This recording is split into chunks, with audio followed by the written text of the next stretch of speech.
Welcome to Fear and Greed, the week ahead. I'm Adam Lang, filling in for Sean Aylmer, and I'm joined by economist Stephen Koukoulas. You'll find him at thekouk.com, that's THEKOUK.com, and on Twitter using the handle thekouk. Stephen, good morning. And good morning, Adam. What a week we had last week and what a week ahead. It's all happening. It was a massive week, so have you recovered from budget week? Oh, I had a lovely weekend lazing around, and I was at the MCG for the magnificent Geelong-Collingwood clash in the Shane Warne stand. So I was one of the first people to buy a ticket in the stand, and it was great. It was well done. A lovely relaxation after a hectic budget week last week. It was massive. Now, how do you think the budget was received overall? Yeah, look, clearly, and I'm not going to be saying anything terribly enlightening here, that it's obviously political. The election is soon, and the coalition are behind in the polls. So they've given away a little bit of money and the petrol excise reduction and some lump sum cash payments to pensioners and others as well, and low and middle income earners. So clearly it's to buy votes. And I think the general consensus from almost all the stuff I've read is that when we've got the economy doing very well, we had job vacancies last week were booming. We've got a really strong economy. The last thing the economy needs from an economic standpoint is more fiscal policy stimulus. So the government, by pumping a few tens of billions of dollars into the economy over the next couple of financial years, is really just going to be adding to that inflation pressure. So in theory, when the economy's weak, yes, you pump money into the economy. We did that during the global financial crisis. We did it during the COVID downturn over the last couple of years. But when the economy's strong, pull it back a bit. And that's why I think when I look at the futures market, we've got, almost 3 percentage point of rate hikes priced in. There was so much going on last week, from rains on the East Coast, obviously the war in Ukraine, through to supply chain disruptions and the budget on top of that. There was some other data that has some value to look at too. People may have missed it, but can you tell us how the retail sales data for February looked? It was strong again, and it fits into this narrative that the economy's kicked off 2022 in a really healthy way. In February, retail sales up 1.8% month on month. That's a big rise. And it followed a 1.6% increase in January. So that momentum is pretty powerful. We consumers are out there spending. And I think it's linked to the fact that we've got plenty of savings. And obviously the RBA has not yet hiked interest rates. So we're not paying anywhere near an oppressive interest rate on our mortgages. It appears as though wages are going up, although we don't have the official data on wages just yet. But probably incomes are going up. And so we're spending. And we also saw another number last week on the job vacancies series, which showed that demand for labour has never been stronger. So, we look at these forecasts for the unemployment rate to hit a fresh 48-year low in the next few months. It looks as if it's a lay down misère. We're going to be getting an unemployment rate probably around 3.5%, such with the job vacancies numbers. It brings up that old line, you've never had it so good, but I don't know if it feels that way to everybody. Yes, I've got to emphasise too that it's some of the growth and the house price boom and the stock market doing pretty well too, of course, is not equally distributed. If you're a homeowner, you've got plenty of money in your super fund that's in equities, you're doing just fine, and you're in a job that pays well, you're doing fine. But of course, that's the question about how we redistribute that. So you've never had it so good. Well, in a sense, for the macro economy, the overall economy, the Australian economy is doing well. But I guess that comes to the question, are we looking after a lot of the low-paid workers, people working in aged care and nursing and these sorts of professions who have been wonderful during the COVID downturn and still are, obviously.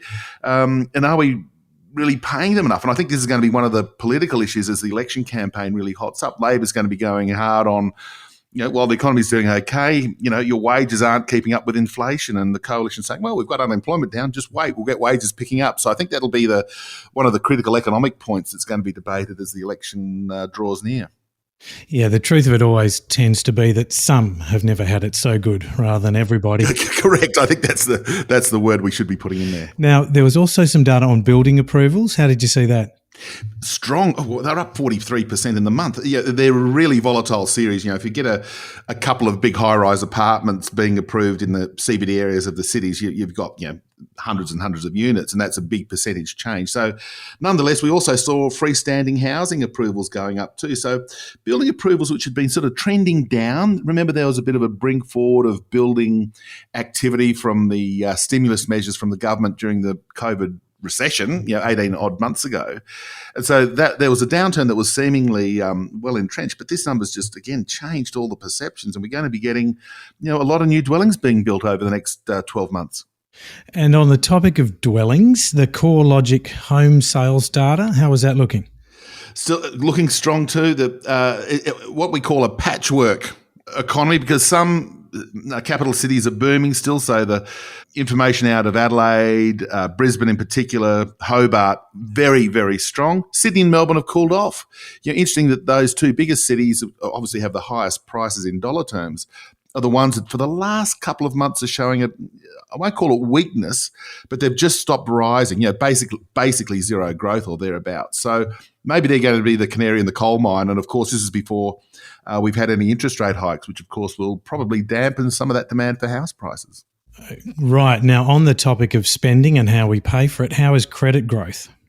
Credit growth is still strong, yes. Well, with the housing cycle still generally being good, we've got us consumers borrowing lots of money, so the growth is strong. Again, with interest rates where they are, it's no surprise that consumers are borrowing. The good news part of that is that business is borrowing too. We want to see business ramping up its CapEx, its business investment. That's the engine of growth, as it always is. So when businesses are borrowing, it says to me that they're about to expand their CapEx on machinery and equipment, and even things like some non-residential construction also appears to be humming along reasonably strongly. And hopefully we'll see that come through in productivity as well. Oh, yes. The thing that, again, if you wanted to be a really economic pointy head, if you like, on the budget, there's not a lot that really enhances productivity. And Australia's productivity for the last decade or so has been pretty poor for a number of different reasons. And, one of them is that we have tended to underfund infrastructure, and so the sort of the skills and training of our workforce has sort of lagged behind other countries. But, they're not quick fix solutions. Whoever was in power, it takes a little while for those things to kick in. Yes, it does. And let's have a look at that after the break. That was Stephen Koukoulas looking at last week. We'll be back in a moment to take a look at the week ahead.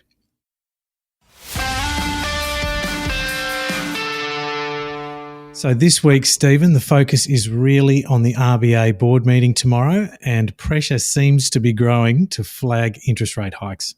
Yes, look, I don't think anybody's seriously expecting them to hike, such as their rhetoric of recent times. But boy, as we were just saying, the economic data is strong. The government's pumping money into the economy when it's already got a strong economy. We know inflation's lifting. The data from, around Europe last week on inflation that we've already seen from the US and Canada and the UK and New Zealand, inflation's strong everywhere. And we don't get our March quarter inflation data till the end of April, the 27th of April, I think it is. So the May board meeting will probably have a lot more information for it to act on. And if that CPI is very high, which it probably will be, we're going to run into this dilemma where the April board meeting, tomorrow, probably just flagging, the economy's doing okay and we may need to bring forward our rate hikes. This is the RBA. But May it becomes a live proposition, because if we get the next labour force number showing a 3-point-something unemployment rate, if we get the next CPI showing core inflation at 3-point-something and going up, and the cash rate's at 0.1%, a prudent, little baby step towards starting to hike is probably prudent. And there's a chance the RBA will sound a little bit more hawkish when they release their statement tomorrow afternoon. We know from conversations with you each week, Stephen, that the RBA will be watching wages growth too. But maybe, in the words of the governor, it'll be a bit more plausible for interest rates to rise this year. That's right, yes, because again, he's been fighting the futures market, and as we were saying before too, there's almost 3 percentage point of rate hikes priced in over the next 18 to 20 months approximately. And he sort of said, no, that's not going to happen because wages is relatively low, or wages growth. And our inflation's only just got back within the target. I think that rhetoric will be blown out of the water in the next couple of quarters. And, he'll just have to go. And, you've got similar issues. Well, when you say he'll have to go, you mean he'll have to move interest rates? So he'll have to go on interest rates. Yes, I don't mean go in and a guide to Bellway, he'll go in a interest rate. And and again, following what happens overseas, and it's fascinating to see the US Fed. They've got expectations now that they're going to hike 50 basis points in May and another 50 in June. So they've got 100 points of rate hikes in the US. Basically priced into their market. They're not doing that because inflation's transitory. They're doing it because inflation's entrenched. We will be watching closely. Now, speaking of the Reserve Bank of Australia, it's also got its financial stability review coming up this week. Yes, it sort of, again, doesn't get a huge profile, but that's the sort of document where they look at the loans, mainly of the household sector, and say, are consumers, under financial stress, and particularly with the rate hiking cycle starting, they might put a bit of work in there on stress testing the household debt levels. If we, assume 1 percentage point of hikes, 2 percentage points of hikes, that's an important part of how they test the soundness, I suppose, of the banking and the financial sector. They also look at the superannuation industry, the equities market. Are there any sort of bubbles blowing there and all those sorts of things? So in a sense, it's one that just sort of generally refers to the risks as they see them for financial stability. And of course, we've done wonderfully well in terms of financial stability. So with the economy strong, a strong economy lifts all ships. So I can't imagine there'd be anything terribly worried, other than perhaps just a bit of analysis about how the household sector in particular will respond when we get these rate hikes over the next 18 months or so. Right. And on top of that, there's some other what you might call lower tier data coming out next week as well. What should we be looking out for? Yeah, the lower tier data, we've got the ANZ job ads, which are interesting, but we've already seen the ABS job ads coming out. So again, it's really just confirming that the momentum for labour demand is very strong. I've been speaking to a range of firms this last month or so, doing the rounds, and everybody, without fail, is saying that they can't find staff as they're looking to expand. They're losing their talent because the competitors poaching their best people, and they're having to resort to, pay increases or things like bonuses or other incentives to retain their staff. So the job ad series, while it's low tier, it's again probably just confirming that the labour market's on fire. Motor vehicle sales come out, an important demand indicator for the economy. And even though there are supply chain issues there, you'd expect motor vehicle sales to be humming along pretty nicely.